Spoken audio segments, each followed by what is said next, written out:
Teste AMPAD, raciocínio quantitativo, questão 24. Um empréstimo de R$ 900 será pago em 6 prestações mensais, sendo a primeira delas paga um mês após o empréstimo, cujos juros de 4% ao mês sobre o saldo devedor pelo sistema de amortização constante, o SAC. O valor em reais da última prestação será... Bem, essa é uma questão básica de matemática financeira envolvendo o cálculo do SAC, que é o sistema de amortização constante. Então eu vou trazer aqui uma tabela, e nessa tabela a gente vai preencher os valores então que estão envolvidos na questão. Começando aqui na coluna mês, a gente tem o mês 0, mês 1, mês 2, mês 3 até o mês 6. A gente tem também a informação do saldo devedor do mês 0, que é R$ 900. E a questão também nos fala que é um sistema de amortização constante. Então a gente tem as amortizações aqui, vão ser o mesmo valor. Para todos os meses vai ser o mesmo valor de amortização. Para a gente encontrar o valor da amortização é muito simples. Pegamos os R$ 900 e dividimos pelo número de prestações. 6 prestações. Fazendo os cálculos aqui.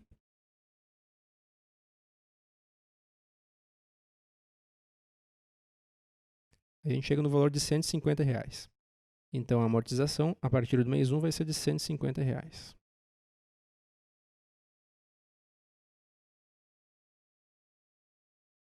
E assim para todos os meses. Aqui no mês 0, a gente não tem juros, nem amortização e nem pagamento. A gente vai ter simplesmente o saldo devedor no mês 0. E nos meses subsequentes, a gente vai ter então os pagamentos, os juros, enfim, todas as outras informações. Para a gente calcular agora os juros, a gente vai simplesmente incidir 4%, que é a taxa que a questão está nos dando aqui, a gente vai incidir 4% sobre o saldo devedor. Fazendo as contas, a gente chega no valor de 36. Para calcular o pagamento, basta somar os juros com a amortização. Então, a gente vai chegar no valor de 186. Desse modo, o nosso novo saldo devedor vai ser 900 menos 186, que vai dar 750. Eu vou fazer mais um mês. Vamos ver aqui, a gente vai ter... Vamos aplicar a taxa de juros sobre os 750. Fazendo os cálculos, a gente chega em 30. Vamos somar os juros com a amortização para chegar no pagamento. A gente vai ter o segundo pagamento, 180. E o nosso novo saldo devedor vai ser o 750 menos o 150. Logo, temos 600 no segundo mês. E desse modo, a gente faz para todos os valores até zerar o saldo devedor. Aqui na planilha toda preenchida já, é possível verificar, então, o valor do pagamento da última prestação, que vai ser R$ 156. Então, a nossa resposta é 156. Só que para a gente fazer essa tabela toda numa prova, isso vai ser um tanto quanto complicado, né? Se olharmos aqui para a coluna do saldo devedor, a gente consegue verificar que o saldo devedor ele vai reduzindo conforme a amortização. Então, a gente tem aqui 900 inicialmente, a gente vai reduzir 150, que é o valor da amortização, vamos ficar com 750. No segundo mês, vamos reduzir mais 150, vamos ficar com 600, e assim sucessivamente. O que acontece? O valor dos juros, ele incide sobre o saldo devedor. Então, a gente sabe que o nosso saldo devedor, conforme vai passando cada mês, ele vai reduzindo em R$ 150. Como a gente sabe que ele vai reduzindo de 150 em 150, e a gente sabe que chegando ao final do período ele vai zerar, no caso aqui no mês 6 ele zera, o mês anterior ele vai sempre ser o valor da amortização. O penúltimo mês vai sempre ser o valor da amortização. E os juros vai incidir em cima desse valor. Esse sistema vai funcionar para toda a tabela SAC, tá? Sempre que for pedido o valor da última prestação, é simplesmente incidir os juros sobre o valor da amortização e somar com o valor da amortização, que a gente vai ter o valor da prestação, no caso aqui da última prestação. Certo? Então, a nossa resposta vai ser a letra D.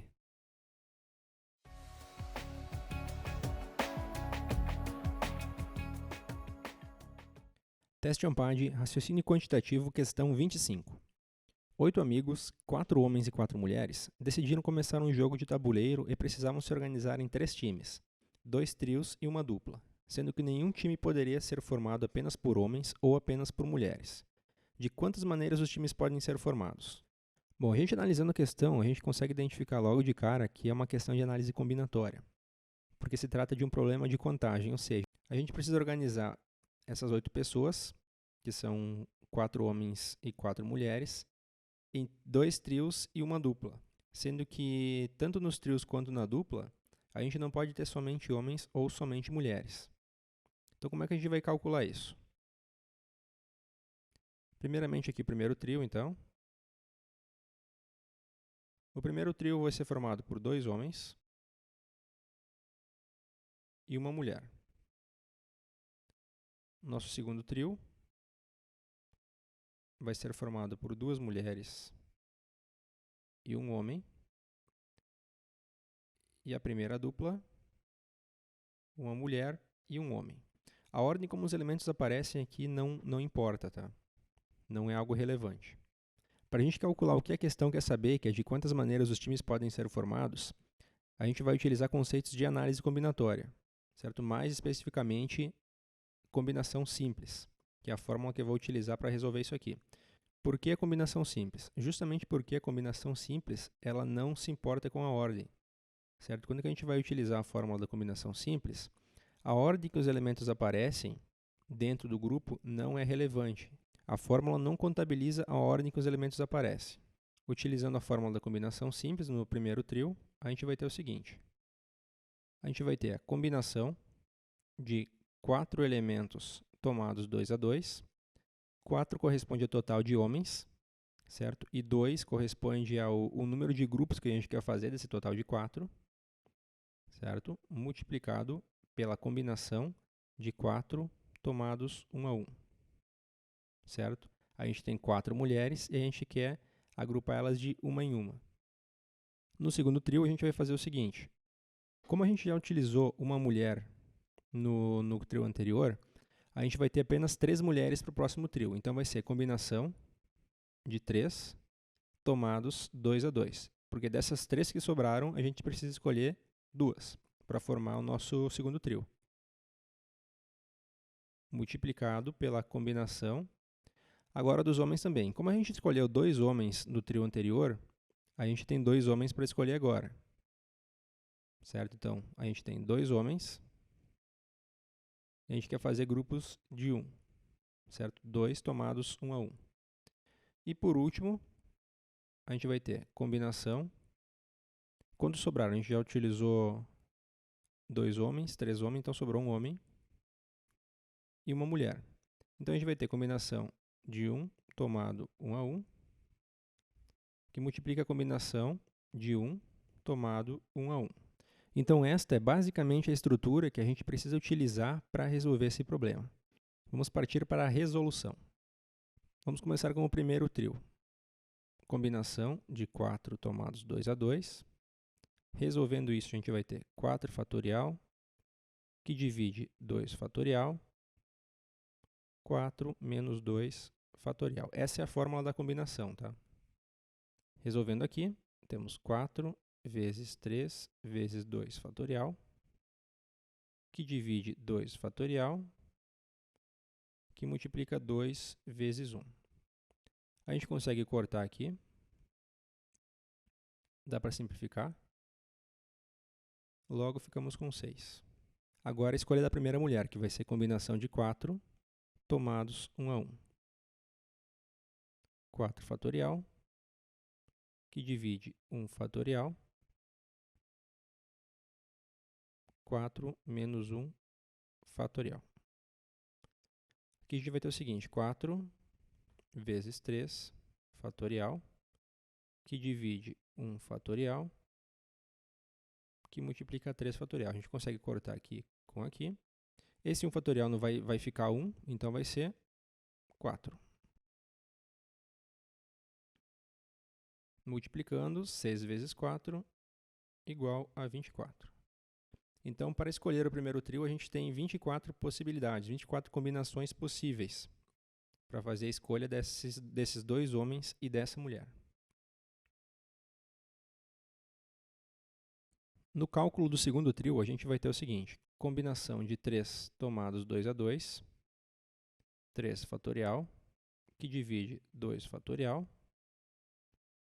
3 menos 2 fatorial.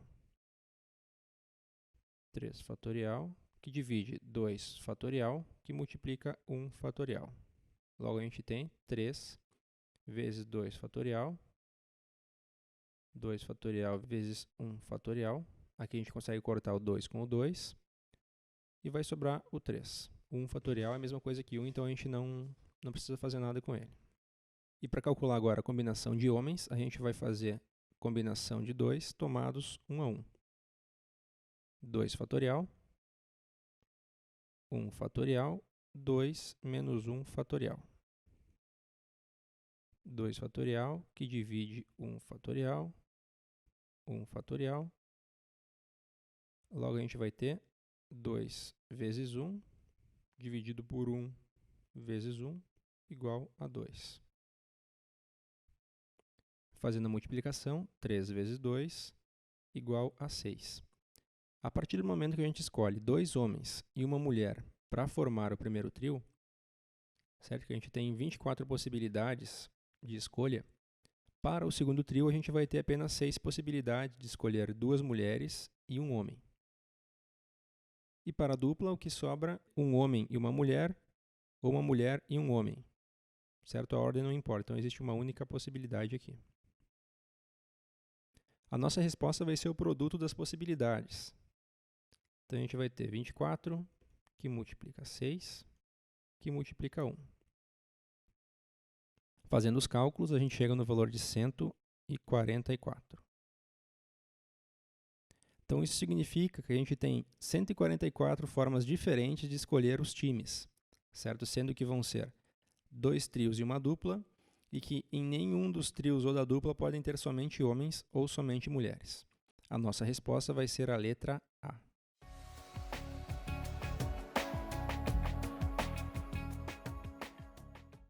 Teste AMPAD, raciocínio quantitativo, questão 26. Se a soma de dois números reais, x e y, é igual a 8, qual é o menor valor possível para a soma de x² mais y²? A questão quer saber quais são os números reais, x e y,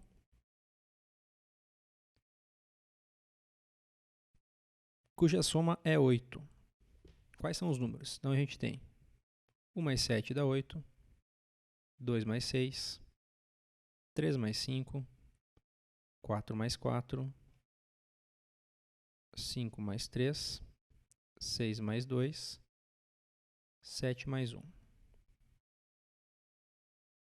A questão quer saber o seguinte, ó, qual é o menor valor possível para a soma de x² mais y²? Então, como a gente já listou aqui o x e o y, basta que a gente eleve esses valores ao quadrado. Então, a gente vai ter o seguinte, 1 elevado ao quadrado dá 1.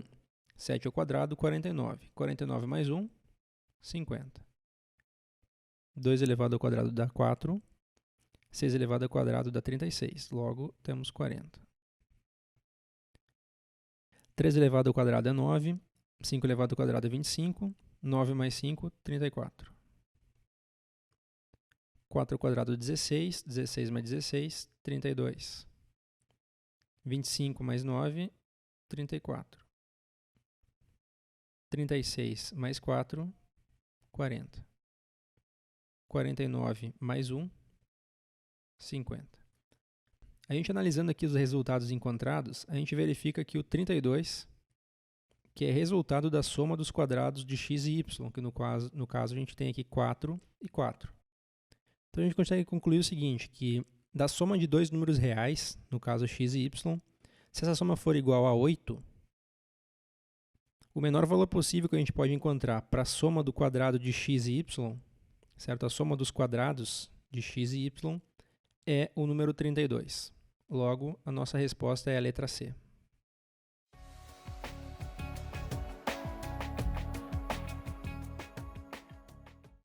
Teste AMPAD, raciocínio quantitativo, questão 27. Joana tibita somente de 3 em 3 dias e Sérgio tibita apenas aos sábados. Sabendo que hoje é terça-feira e que Joana tibitou hoje, identifique quantas vezes nos próximos 100 dias os dois terão tibitado no mesmo dia. Bom, duas informações importantes.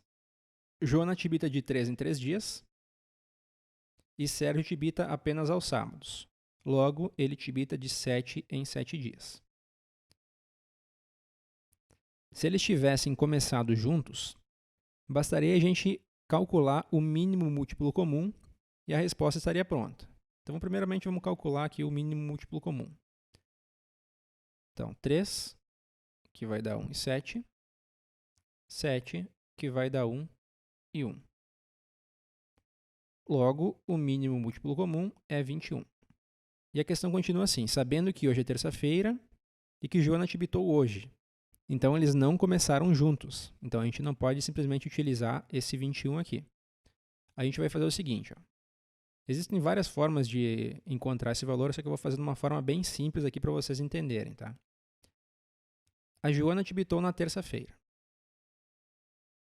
E ela tibita de 3 em 3 dias. Então, terça, quarta, quinta, sexta. Sábado, domingo, segunda. Terça, quarta, quinta. Sexta, sábado, domingo. Segunda, terça, quarta, quinta, sexta e o sábado, que a gente não vai colocar aqui no cálculo. Basta que a gente multiplique os dias que a Joana tibita, certo? Então vai ser terça, sexta, segunda, quinta, domingo e quarta. A gente vai ter 6 multiplicado por 3. Então a gente vai chegar no 18. A partir da terça-feira que ela inicia, passam-se 18 dias até ela se encontrar com o Sérgio. E a gente sabe então que a partir do momento que eles se encontram, o próximo encontro vai ocorrer daqui 21 dias. Certo? Então a gente vai fazer o seguinte. Então passaram-se 18 dias e eles se encontram. Depois passam-se mais 21 dias. A gente vai ter um total aqui de 39 dias. Mais 21. Terceiro encontro deles. Aqui a gente vai ter um total de 60 dias. Mais 21. A gente vai ter um total de 81 dias. Se eu acrescentar aqui mais um encontro, eu vou ter 21 mais 81. A nossa resposta vai ser 102. O que ultrapassa aqui o que a questão quer saber. A questão quer saber nos próximos 100 dias. Certo? Então, 102 já vai ultrapassar. Logo, a gente vai ter um encontro, 2 encontros, 3 encontros, 4 encontros. Nossa resposta, letra A.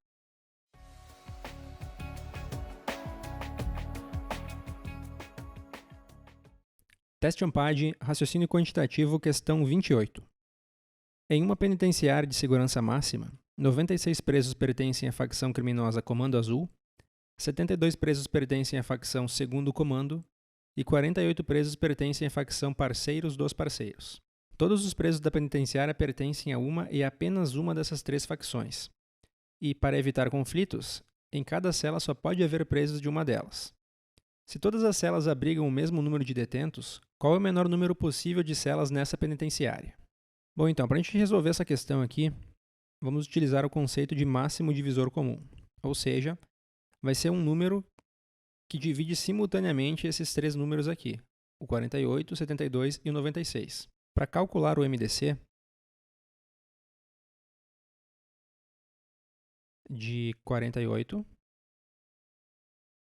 72 e 96, existem várias formas para a gente fazer esse cálculo. Tá? Eu vou utilizar aqui o conceito de fatoração, onde eu fatoro simultaneamente todos os números. Tá? Então, vou fazer aqui embaixo.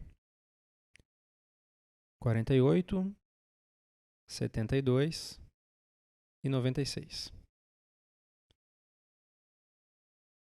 Nesse método de fatoração, a gente vai utilizar aqui somente os valores que dividem simultaneamente os três números. Então, para vocês entenderem aqui.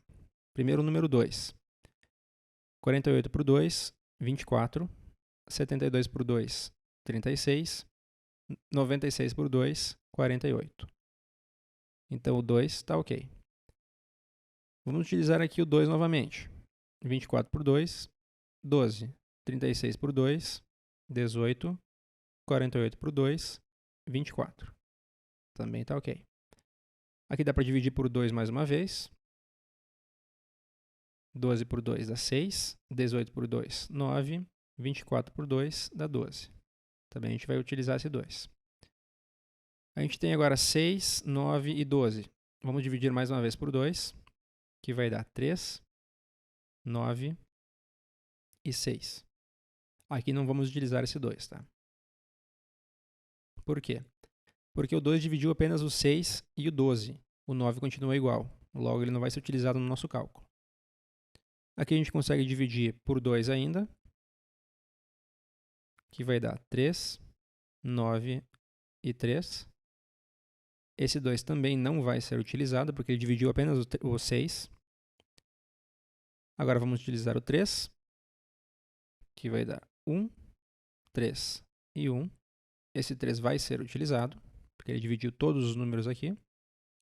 E para finalizar, o 3 novamente, que vai dar 1, 1 e 1. Esse 3 não será utilizado, pois dividiu apenas o número 3 aqui. Então, finalizando o nosso cálculo, vamos utilizar 2 vezes 2 vezes 2, que são esses 3 aqui. Aqui a gente não vai utilizar, não vamos utilizar, e o 3 vezes 3. A nossa resposta será 2 vezes 2, que dá 4. 4 vezes 2, 8. 8 vezes 3, 24. Pois bem, então encontramos aqui o número 24, que é o nosso MDC. E nessa questão, o número 24 corresponde à quantidade de presos que vai ficar em cada célula. E como a nossa questão fala que em cada célula só pode haver presos de uma mesma facção, basta que a gente divida o número de presos de cada facção pelo 24 aqui. Vamos ver quanto que vai ficar isso. 48 dividido por 24 dá por 2, que dá 48. O 72 dividido por 24 dá por 3, que dá 72. E o 96 dividido por 24, que dá por 4, que dá 96. Para a facção que possui 48 presos, a gente vai precisar de 2 celas. Para a facção que possui 72 presos, a gente vai precisar de 3 celas. E para a facção que possui 96 presos, vamos precisar de 4 celas. Logo, o total de celas vai ser igual a 9. Nossa resposta, letra C.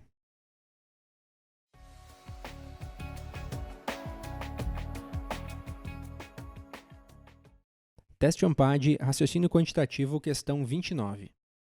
Seja A uma constante real. Para que a parábola da equação y igual a x² menos ax mais 3 intersecte a reta da equação y igual a 3x menos 1 em apenas um ponto, é necessário que... A questão está falando de uma parábola e de uma reta. Ela pede que essa parábola intersecte a reta em apenas um ponto. Para a gente garantir que isso ocorra, a gente precisa fazer o seguinte. Nós vamos igualar a equação da parábola com a equação da reta. Então, a gente vai ter x² menos ax mais 3, que vai ser igual a 3x menos 1. Resolvendo essa equação, a gente vai ter x² menos ax mais 3 menos 3x mais 1 igual a 0.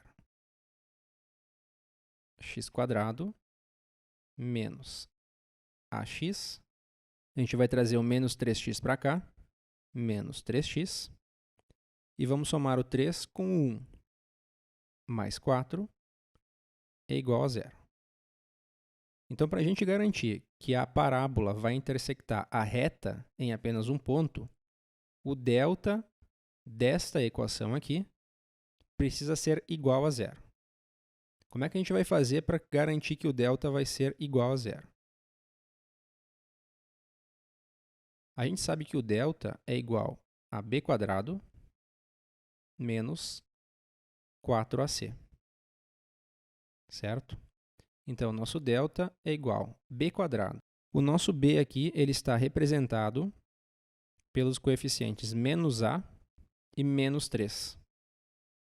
Então, a gente vai colocar aqui menos a menos 3 elevado ao quadrado menos 4 vezes 1, que é o coeficiente aqui do x ao quadrado, e vezes 4, que é a nossa variável independente. Então, calculando isso, delta vai ser igual a menos a menos 3 elevado ao quadrado. Aqui a gente vai ficar com menos 16. Menos 4 vezes 1 vezes 4. Logo, a gente vai ficar com menos 16. A gente tem que garantir que isso aqui vai ser igual a zero, para que exista um único ponto de interseção entre a parábola e a reta. Agora, a gente vai analisar o que a gente tem aqui entre parênteses e as alternativas. A gente consegue ver que nas alternativas que todas elas trabalham com o valor menos 7 e 1 positivo. Vamos tentar trabalhar aqui com 1 positivo e com o menos 7 para ver o que vai acontecer. Primeiro com 1 positivo. Delta é igual a menos 1 menos 3 elevado ao quadrado menos 16 igual a zero. Delta vai ser igual a menos 1 menos 3 menos 4 elevado ao quadrado, 16 positivo, menos 16 é igual a zero. Então, o menos 1 aqui serviu. Vamos tentar agora com o menos 7. Delta é igual a menos 7 menos 3 elevado ao quadrado menos 16 é igual a zero. Delta é igual a menos com menos fica mais. Então, fica mais 7 menos 3 elevado ao quadrado. Mais 7 menos 3 dá 4 elevado ao quadrado, 16 menos 16, que dá igual a zero. A gente consegue verificar, então, que o a dessa expressão aqui, ele pode assumir tanto o valor 1 quanto o valor menos 7. Ele assumindo esses dois valores, o delta vai ficar igual a zero. Logo, existe um único ponto de interseção entre essas duas funções. A gente sabe que a nossa resposta é o menos 7 e o 1 positivo. Nas alternativas aqui a gente tem a letra C, que o a pertence a menos 7 e 1, e a letra E, onde o a pertence ao menos 7 e 1. A diferenciação que a gente tem aqui, na letra C temos os valores entre parênteses, e na letra E temos os valores entre chaves. O que isso significa na prática? Na letra C, a gente tem o seguinte: a pertence a menos 7 e 1. Essa representação aqui, utilizando os parênteses, indica que o a pertence ao intervalo de menos 7 até 1. No caso aqui, a representação do intervalo, ele é um intervalo aberto, certo? Logo, o intervalo aberto, ele exclui os valores que estão dentro dos parênteses aqui, certo? A representação gráfica disso seria o seguinte, ó. Bolinha aberta, menos 7 e 1. Então, o a estaria nesse intervalo aqui, certo? Excluindo esses valores aqui. O a estaria nesse intervalo, sem considerar o menos 7 e o 1 positivo. Já a letra E, a gente tem a pertence entre chaves, menos 7 e 1. Isso significa que o a pertence ao conjunto dos números menos 7 e 1. Logo, a nossa resposta é a letra E.